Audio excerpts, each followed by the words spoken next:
All right, Evan, welcome back for another episode of This Week in Charts via Carnival Trades and Wall Street from Main Street. If you've not done so already, please give the video a thumbs up. Don't forget to like, comment, subscribe to the channel.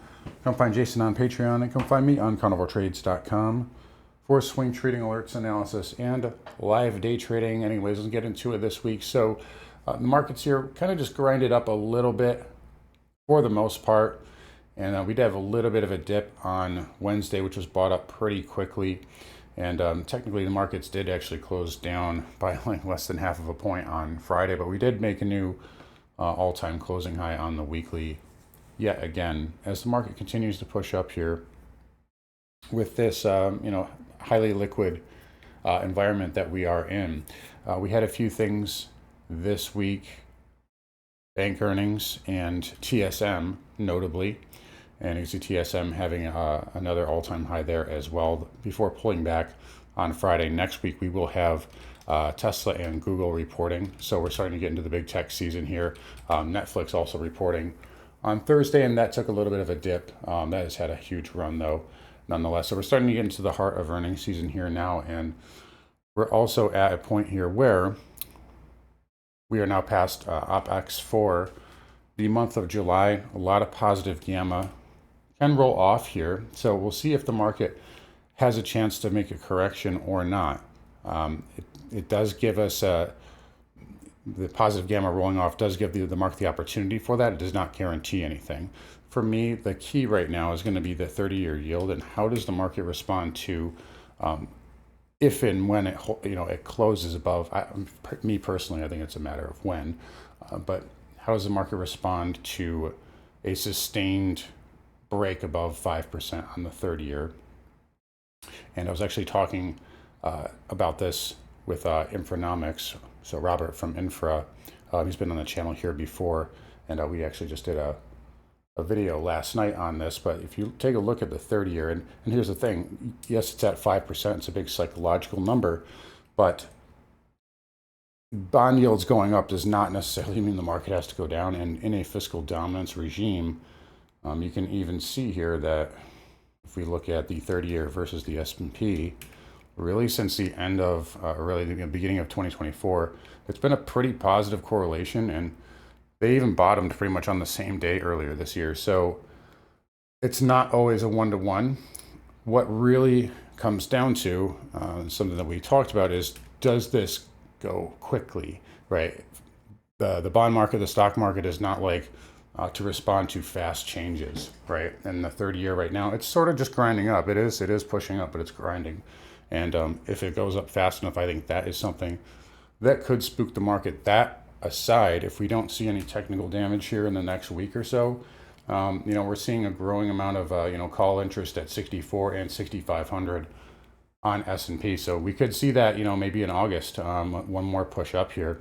So markets are still goosed here, and positioning isn't really that lopsided really on either side here, and hedge funds just continue to be in a position where they just don't trust this rally, and those short positions and those hedges is my belief here that is kind of keeping us going here. So you see the blue line, large speculators, they've just been staying short. All right, you see retail slowly getting long here, and banks have been long the whole way up, right?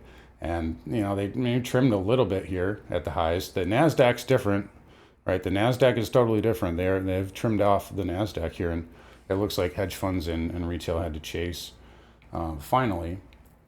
But ES, Dow, and Russell, those rallies are still not being trusted, which tells us that if we're going to see upside, I think risk reward wise would be the best to be in one of those three as opposed to the Nasdaq. But we'll see. The Nasdaq held up, and it actually led here last week. We'll see if that changes again with positive gamma starting to roll off just a little bit as we get to next week. So to me, it'll be about yields again. We had CPI came in cooler than expected, and yields kind of held up anyway. So it's not so much to me a short end thing, and it's not about the economic data. It's more about the issuance that's driving that long end. We also had some news about Powell. Is he fired? Is he not fired? Waller was trying to be the new Boy Scout and, you know, he was essentially offering himself up for the job. I think this administration is, I'm not even sure what the word is for it, but they don't understand how the 2-year yield works, except for, I mean, the only person who knows, in my opinion, is Scott Bessent. But and just because the 2-year yield is pushed down doesn't mean that the long end is going to go down too. In fact, when the Fed cut last year, that literally marks the low in the 30s and 10s, and they've been going up ever since. So, you know, I don't think it matters who the Fed chair is. They're just going to follow the 2-year anyway.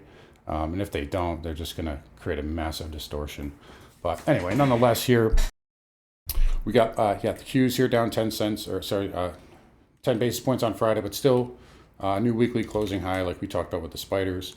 IWM here, again, firming up. Again, got a nice little pattern here, sideways pattern. And, you know, it's basing beneath resistance. So, you know, again, like I said, if we don't get something to disrupt the market, a macro trigger next week, I think this rally can continue. Dow flagging as well.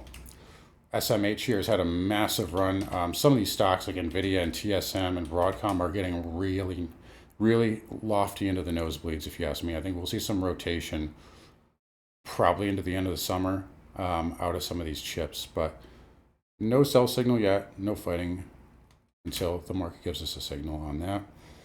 Again, IGV also right at the highs as well, continuing to be strong. And then the transports here. Again, we talked about this last week. They hit resistance, backed off, and now we're just kind of basing here. So we are trying to put in a base above the moving averages, which is, you know, is a positive sign for the transports. Housing via XHB here. Again, similar pattern here, kind of choppy. Not above the 200, but it's above the other three. And, you know, it's trying to put in a base. If it can firm up a little bit longer, can, you know, try to make a run back towards 110. We got VNQ, and I've been looking at IYR a little bit more lately. It is a little bit of a deeper options market, but this is so coiled here. And if there's something, you know, if we do push up to that, you know, that 64, 6,500 area in some sort of a last melt up move here, I think this is poised to catch up here. If you look at the Bollinger Bandwidth on this, it is absolutely like tanked. Right, and the last time it was this tight was before that huge pump last year in July. So volatility is coming. It's very compressed and it's sensitive.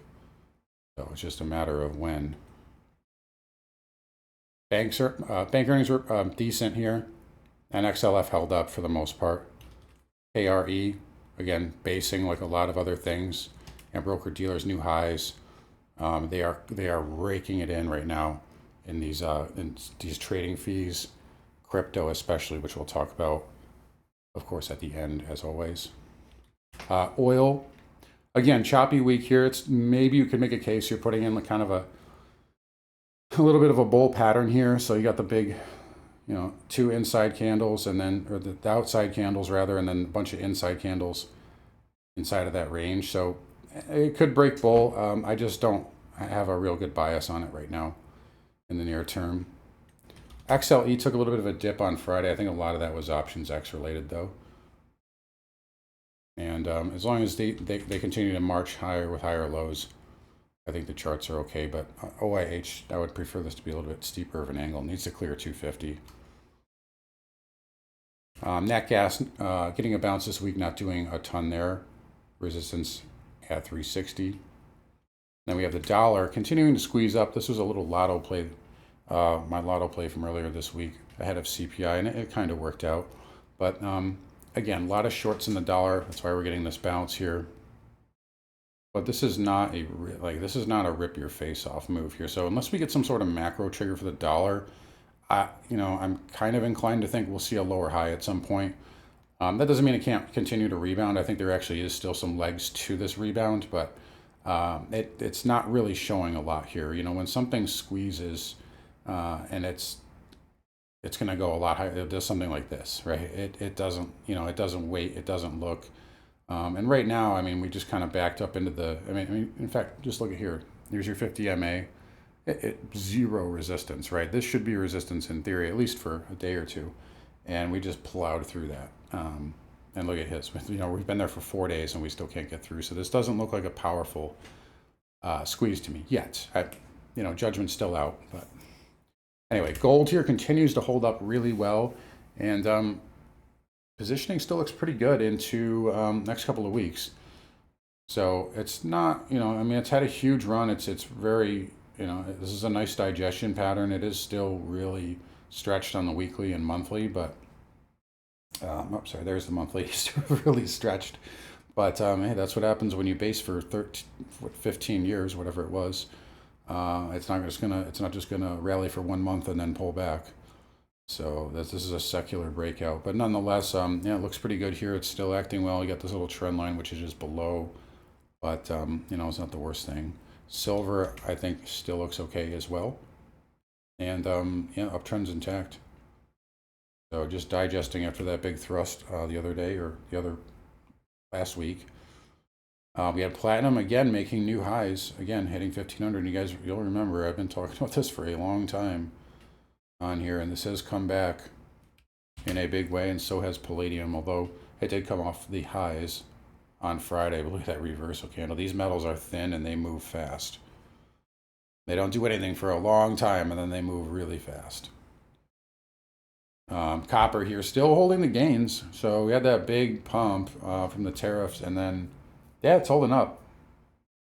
So it's trying to digest this move. We also had some other mineral news, or not mineral, rare earth news. Apple doing a deal with MP. This stock having a huge jump, and this is a win for U.S. producers here. But big move there.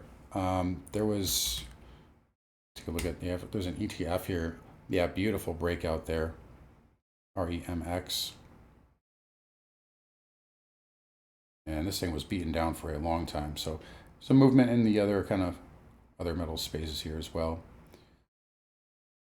On to crypto, it might be alt season here. Take a look at Ethereum, and we picked this up in our trading room, and we were looking for 3,200 at least, maybe 3,250, and we actually exceeded that. So very nice move here for the alts. You can see we are kind of smashing into this big long trend line, so that may be some resistance there on Ethereum, but really everything in the alt space getting bids this week. And Bitcoin, I figured this would mean revert. I predicted that IBIT would close below 67 this week, and it did. So a little bit of backing off there. I don't see anything terrible for Bitcoin, but had a nice little breakout there, and it's just digesting right now. If it rolls over, we'll look at 110. Alt space, that's where all the action is right now. So going back to the markets here again, to me, it just comes down to, I think if we're going to get a pullback, it's got to start very quickly this week. And there needs to be damage, at least minimum 6,200 estimate. We tested that twice in the last 2 weeks, and it held, almost immediately. Look at this. So, we went down there twice, and we didn't stay down there long. So big line in the sand there, and then if we do start rolling over, 6150 is a massive support for bulls to hold. But again, right now it feels like we're a long way from there. But yeah, I don't think that yields above 5% are necessarily the end of the world. It's about, do they break out, and do they break out fast above 5%, or do they just grind higher? So anyway, with that said, I will wrap it up here. Again, you guys take care. Don't forget to come find Jason on Patreon, and you can find me on carnivoretrades.com. I'll see you guys all next week.